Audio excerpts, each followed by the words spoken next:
সিলেটের কোম্পানীগঞ্জ উপজেলার ভোলাগঞ্জ পাথরকুয়ারি ও শাহ আরেফিন টিলা এলাকা থেকে প্রতিদিন লুট হচ্ছে কোটি টাকার পাথর ও বালু।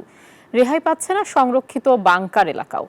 প্রশাসনের নিষ্ক্রিয়তায় সুযোগ নিয়ে একটি চক্র এই কাজ করছে অভিযোগ স্থানীয়দের।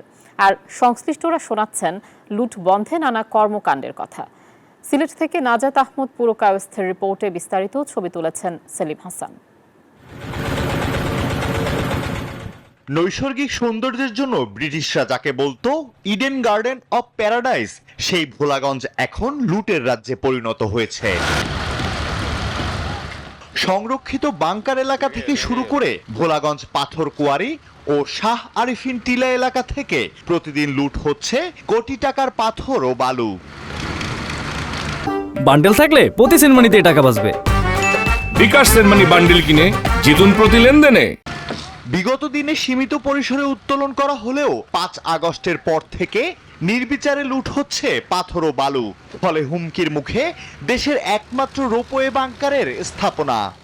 এটা মনে করো কোনো সরকারি টাকা যান না, এটা মনে করো ওলা পাথর উঠানি ওটাও কত দেশে মাইছে খাইয়া ইয়া কোনো সরকারি কোনো ইয়ে নাই, কোনটা নাই, যে জেলা ফারলা খার ওটাও কি ভাই আমরা গেছে পেটো জ্বালা প্রশাসনে কিছু আমরা মানে জো করে অভিযান দেয়, সেই করে আমরা চাপড়ানি খাই, আমরা আনতে পারতেছি না বা কর্ম করতে পারছি না।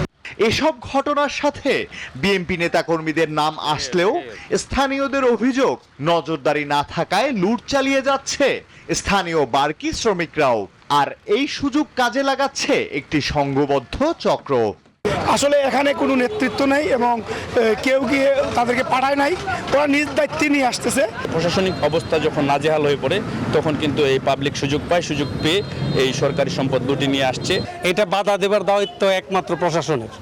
প্রশাসন যদি সক্রিয়ভাবে এখানে বাধা দেয় তাহলে একটা মাছিও এখানে ঢুকতে পারবে না। উপজেলা প্রশাসন বলছে লুট ঠেকাতে অভিযান অব্যাহত আছে, তারপরও বন্ধ করা যাচ্ছে না এই লুটের রাজত্ব। আমাদের এখানে কিন্তু মোবাইল কোর্টের অভিযান হচ্ছে এবং গতকালকে সন্ধ্যার সময়ও কিন্তু একটা মোবাইল কোর্টের অভিযান হয়েছে। আর আমরা সাদা পাথরের এখানে হচ্ছে আপনার যে অপরাধটা সংগঠিত হচ্ছে এর বিরুদ্ধে কিন্তু আমরা রেগুলার মোবাইল কোর্ট করতেছি এবং আমাদের মোবাইল কোর্ট সামনেও চলমান থাকবে।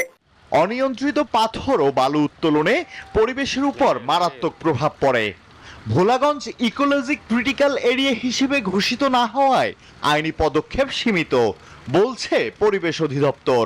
বিছানাকান্দি এবং ভোলাগঞ্জ কিন্তু ইসিএভুক্ত এলাকা না, তো আমরা পরিবেশ আইনে মাঝে মাঝেই বিভিন্ন অভিযান পরিচালনা করি। তবে ভোলাগঞ্জ এবং বিছানাকান্দির জন্য আমরা ইসিএর আইনের অধীনে যেরকম শক্তভাবে অবস্থান নিতে পারি জাফলং ডাউকের ক্ষেত্রে, ওইখানে কিন্তু কত শক্তভাবে আমরা পদক্ষেপটা নিতে পারি। ভোলাগঞ্জ পাথর কেয়ারির সঙ্গে জীবিকায় জড়িত কয়েক লাখ শ্রমিক, তাই প্রশাসনের তদারকির মাধ্যমে কোয়ারি চালু রাখার সাথে সাথে সংরক্ষিত এলাকায় প্রশাসনের নজরদারি বাড়ানো দরকার বলছেন স্থানীয়রা। আলহাদি খান, ডেস্ক রিপোর্ট, নিউজ 24।